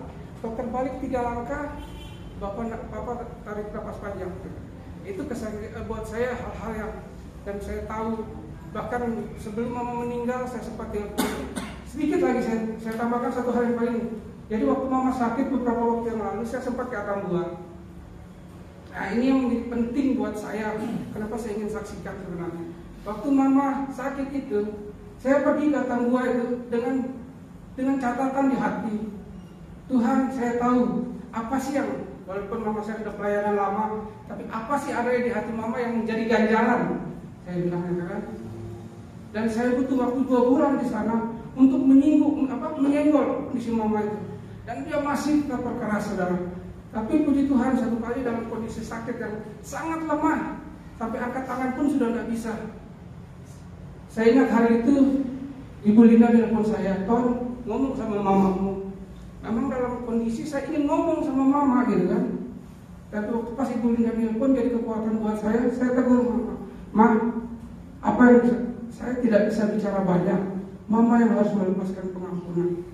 Belum selesai saya ngomong, dia start dengan doa. Dan saya mencatat semua apa yang dia doakan itu. Semua, dia lepaskan pengampunan, semua. Di akhir doanya saya cuma angkat tangan sama Tuhan. Tuhan, terima kasih, tidak ada beban. Kalaupun Tuhan panggil Mama saat ini, saya sudah siap, saya bilang. Dan waktu saya bicara itu ada yang jaga mama itu jadi saksi gitu kan. Saya bilang sama dia, kalau mama bangun besok pagi sembuh, tapi kalau mama tidak, kalau memang malam ini selesai, berarti Tuhan sudah panggil mama. Tapi saya tahu mama pergi dalam persiapan yang dari Tuhan gitu. Begitu bangun pagi, mama sudah bangun duduk sendiri, dan puji Tuhan itu berlangsung sampai hari kemarin Tuhan panggil gitu. Jadi singkat cerita, saya mau bilang terima kasih untuk semuanya. Terima kasih untuk kasih sayangnya, dan saya mewakili mama sama papa. Kalau memang ada sesuatu, kami ada di sini, dan sekali lagi terima kasih. Tuhan Yesus memberkati.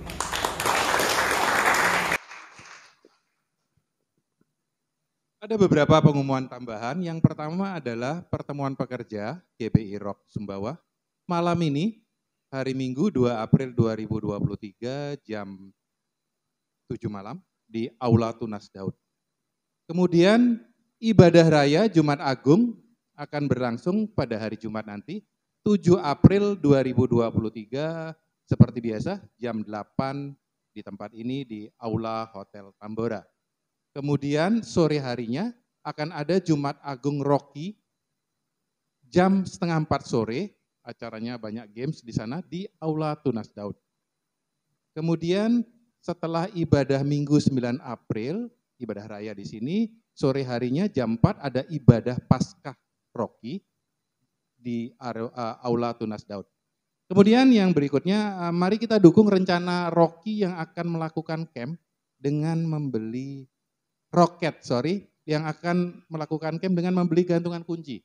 Seharga 10K per piece tersedia di belakang, diborong ya. Kalau boleh satu jemaat yang terbeban langsung habisin semua.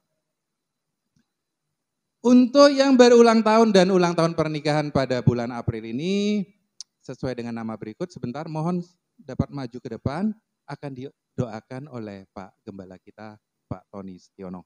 Demikian pengumuman pada hari ini, terima kasih, Tuhan memberkati.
Nah, yang berulang tahun silakan maju ke depan.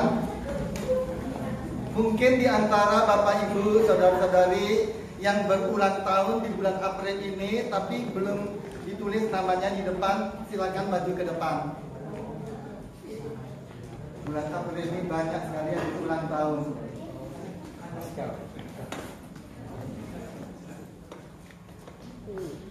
Masih ada yang lainnya? Silakan maju ke depan. Ya.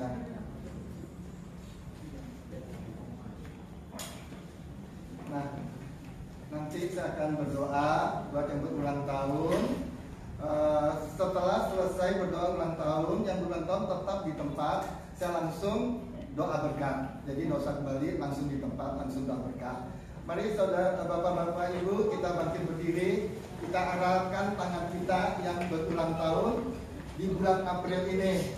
Nah, memasuki bulan April ini, ketika saya melihat kata bulan April, A-P-R-I-L, itu artinya A, Allah, P, punya, Allah punya, R, rencana, I, indah, L, luar biasa. Artinya apa? Allah mempunyai rencana yang luar biasa buat saudara. Kuatkan dan teguhkan hatimu. Apapun yang engkau hadapi saat ini, ulang tahunmu di bulan April ini bukan suatu kebetulan, tetapi Allah mempunyai rencana yang indah dan yang luar biasa dalam kehidupanmu. Jangan takut.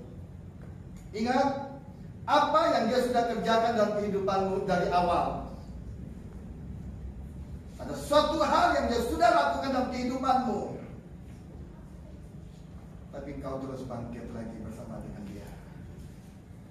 Bangkit terus bersama dengan Dia. Engkau jangan menoleh ke belakang. Memandang ke depan salib Kristus. Yang dalam bulan ini juga, beberapa hari ini kita merayakan Jumat Agung dan Paskah. Pandang Dia, pandang salib Kristus. Itu yang membuat rencana yang indah dalam kehidupanmu terjadi. Dan saya lepaskan, biarlah kasih karuniamu Bapa, Tuhan Yesus, kasih karunia, urapan dan berkat-berkat yang selalu baru turun dalam kehidupanmu. Setiap kekayaan orang fasik yang merondosakan bangsa-bangsa dilimpahkan kepadamu. 5 roti 2 ikan sisa 12 waktu terjadi dalam kehidupanmu. Engkau akan terheran-heran melihat dan berseri. Engkau akan tercengang dan berbesar hati, sebab kelimpahan dari seberang laut berkali kepadamu, dan kekayaan bangsa-bangsa datang kepadamu. Itu janji Tuhan. Kuatkan dan teguhkan hatimu. Imani itu terjadi. Kekasih Tuhan, angkat kedua tanganmu. Terimalah berkat dari Allah Bapa, Putra dan Roh Kudus, yaitu Tuhan Yesus Kristus, yang senantiasa menyertai saudara, melindungi saudara, memberkati saudara, menguatkan saudara mulai saat ini sampai Maranatha, bahkan sampai selama-lamanya. Semua yang percaya dan yang sudah diberkati sama-sama katakan amin. Amin. Tuhan Yesus memberkati.